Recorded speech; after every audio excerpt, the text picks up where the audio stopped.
Can't you follow instructions? Your work is not even remotely close to acceptable. I mean, look at my report and look at yours. The difference is clear. Let that sink in. What's up, everybody? I'm Vaughn and welcome to Let That Sink In, where the goal is to give you career and professional development tips.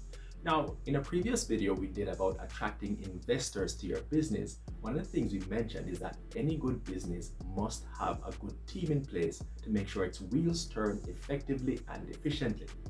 Now, a team means having a hierarchy. And for those on the lower end of that hierarchy, that usually means having a boss, a supervisor, or a manager. Now, a good manager is often the difference between a happy, constructive work environment full of engaged employees and a toxic hellscape of a workplace where people would much rather chew off their own limbs than have to go.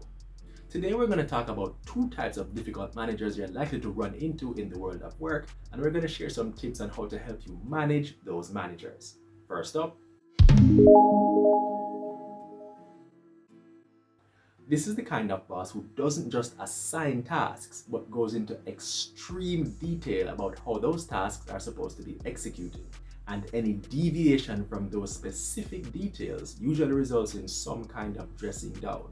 Sometimes in the form of a passive-aggressive comment like, I sent back the report you submitted, there are a lot of corrections that need to be made, but it's not really your fault. The company's hiring policy has just become so lackadaisical lately. But never mind.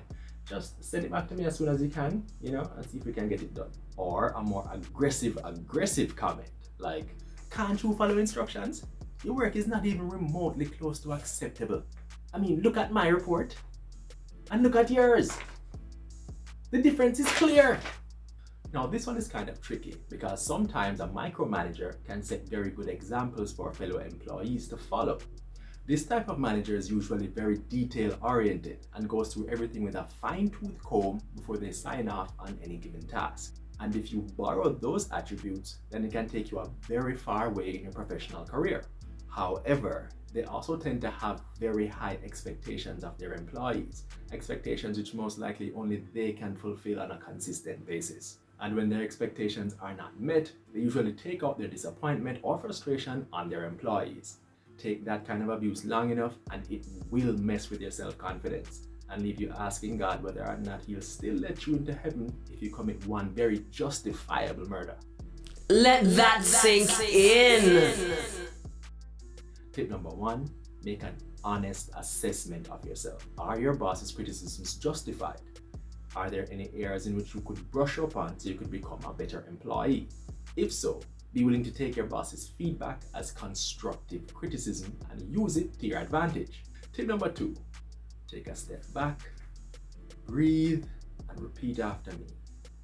I am not the problem. Any psychologist will tell you that micromanagers have control issues that they need to work out, and those issues have absolutely nothing to do with you. Take it from me. Just knowing and repeating that to yourself every so often will make a big difference in how you react to your boss's criticisms on a daily basis. And every time the micromanager in your boss rears its ugly head, just think of it as a cry for help. Think of it as your boss saying, I need help. Hug me. Don't actually hug them though. These guys will tell you why. #MeToo. Tip number 3, develop a work standard that is kind of like a hybrid of yours and your boss's, which is an acceptable standard for your workplace.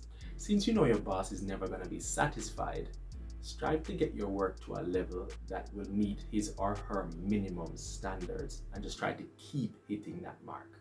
The criticisms will come, but you just focus on dodging those like Neo in the Matrix and keeping your head down and working until you're in a position to move up or move on.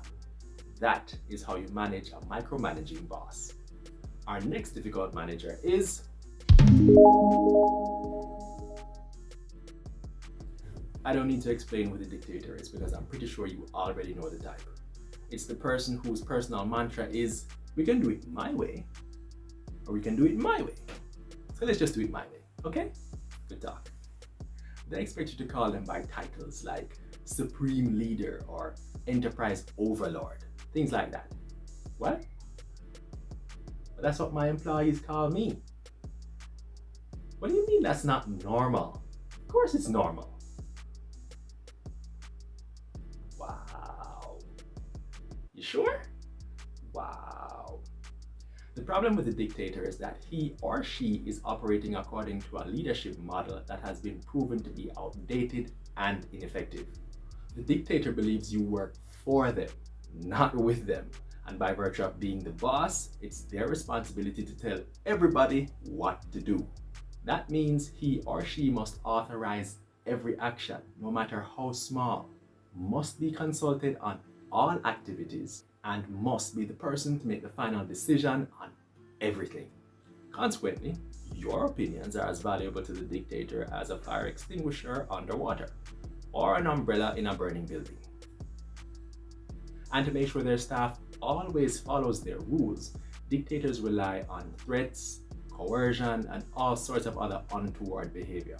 This type of person is also a narcissist who tends to believe they are the smartest person in every room they occupy. If you look carefully, you can actually see them becoming aroused by the sound of their own voice. Their eyes glaze over. They start looking off in the distance with the smuggest look on their face as they hear the words coming out of their mouth. Let that sink in. Honestly, run. This type of individual is not somebody you can reason with or talk to.